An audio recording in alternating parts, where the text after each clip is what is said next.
Bonjour, notre intervention aujourd'hui intitulée La nature du réel selon la philosophie. Comprendre la nature du réel a été le premier effet de la pensée philosophique. Et ce premier effort impliquait, outre un postulat général dont on peut dire que toute la philosophie est ici un certain nombre de postulats spéciaux qui ont comme créé le problème à résoudre. Le postulat général était que le réel peut être expliqué tel qu'il est par des procédés à la portée de notre intelligence.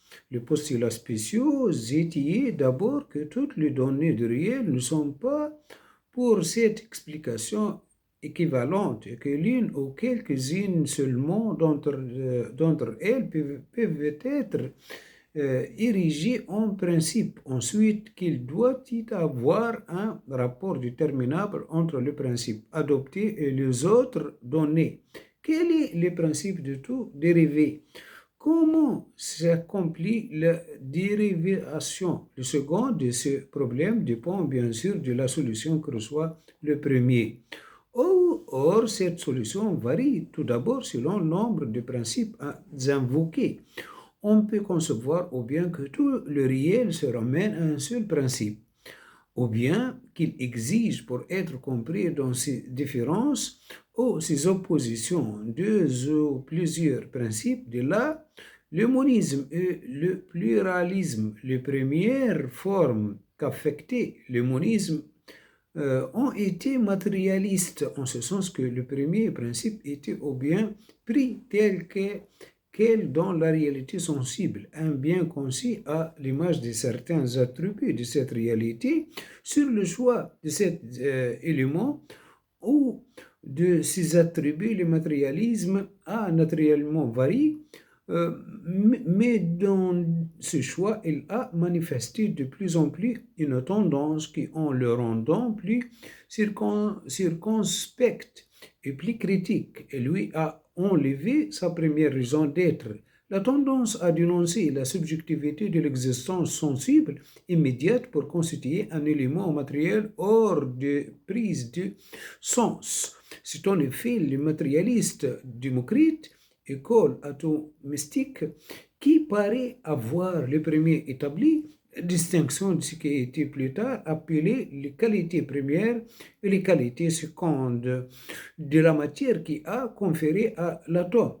Nous parlons ici évidemment de l'atome tel qu'il était conçu dans l'Antiquité, de propriétés que la réalité sensible n'offrait point. Or, à mesure que, pour être plus pur, au fond plus conforme aux exigences de la pensée, le type de la réalité matérielle, il s'éloigne du donné. Étant plus transcendant par rapport à la loi, il devient plus incapable d'en rendre compte. En effet, le concept usuel du matérialisme, quand il s'agit d'expliquer la réalité dérivée par la réalité primitive, est le concept de transformation, mais si indéterminé que puisse être ce concept dans son usage, il ne saurait fournir une représentation satisfaisante du rapport qu'il y a entre les propriétés idéales de l'atome et les propriétés données de la matière sensible. D'où la double limite que rencontre le matérialisme, l'effort qu'il fait pour saisir la matière en soi, le fait aboutir à une notion purement abstraite dont la correspondance avec le réel ne peut être ni clairement figurée ni nettement conçue. Est-il l'oblige en outre à rendre compte de l'apparence sensible immédiate pour une participation réelle à une activité psychologique. L'impossibilité de tout dériver d'un principe matériel suggère naturellement la pensée ou bien de renoncer à l'unité du principe ou bien de chercher le principe ailleurs que dans la matière. C'est de cette pensée que résultait le pluralisme et le monisme spiritualisme. En effet, le pluralisme a été presque constamment un dualisme dont l'idée première était suggérée par la distinction de l'âme et du corps, l'esprit et la matière. ont en chacun en soi une existence propre. Est-il impossible de les ramener l'un à l'autre? Avec Anaxagore, se manifeste dans la philosophie antique la première forme très nette du dualisme, le nous, où intellect en soi, simple, indépendant, a pour fonction d'ordonner la matière qui existe hors de lui. Il semble bien que le dualisme persiste chez des philosophes comme Platon et Aristote par la distinction de l'idée et de la nécessité, de la forme et de la matière, mais comme ces philosophes sont préoccupés d'établir le rapport de la nécessité avec l'idée, de la matière avec la forme. L'idéalisme marque plutôt le terme extrême d'une proportion ou d'un développement. C'est chez Descartes que l'on trouve le type le plus pur du dualisme moderne. Pour lui, il y a deux substances, la substance étendue et la substance pensante, radicalement étrangères par leurs attributs l'une à l'autre. L'intérêt du dualisme est d'éliminer les conceptions confuses qui résultaient des rapprochements arbitraires des réalités hétérogènes, mais dès qu'il s'approfondit, il tend soit à dépasser, à se dépasser, soit à se nier.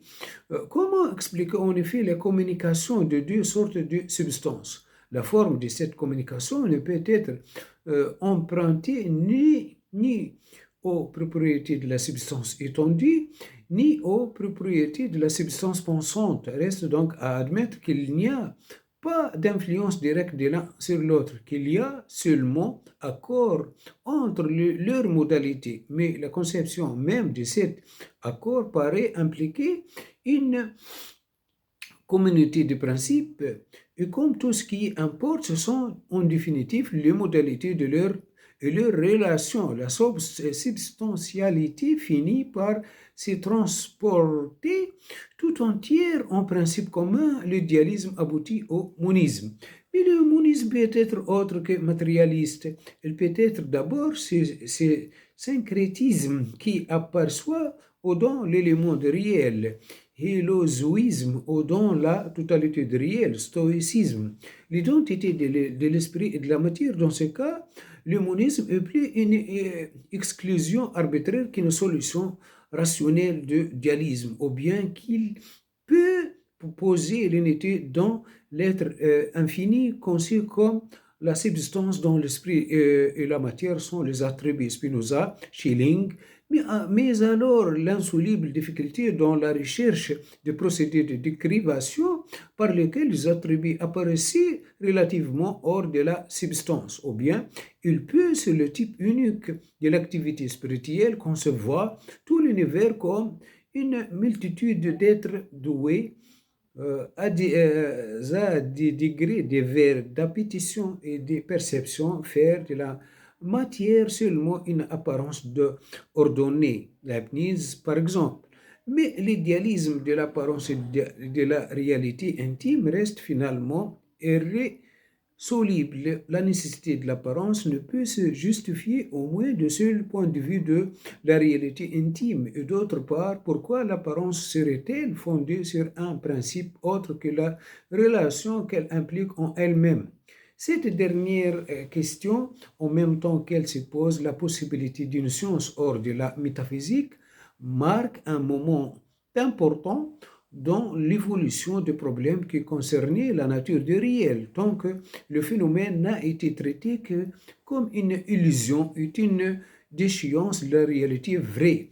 L'être en tant qu'être attiré directement ou indirectement à lui tous les efforts de la pensée au fur et à mesure que le phénomène s'est prévalu de son existence immédiate et accessible pour détourner l'esprit de conception hypothétique sur l'être. La science positive s'est constituée et développée le phénomène conscient non dans sa singularité et son isolement, mais dans son rapport avec l'ensemble des autres phénomènes. Ces données, sinon toujours comme l'unique mesure, du moins comme la mesure la plus incontestable du réel. C'est sur ce principe que se fondait les sciences de la nature excluant de plus en plus toute détermination empruntée à la science de l'être en soi. Elle n'est considérée les notions de matière et de vie que comme des concepts dont seul rôle est d'unifier des phénomènes positivement est expliqué par des lois.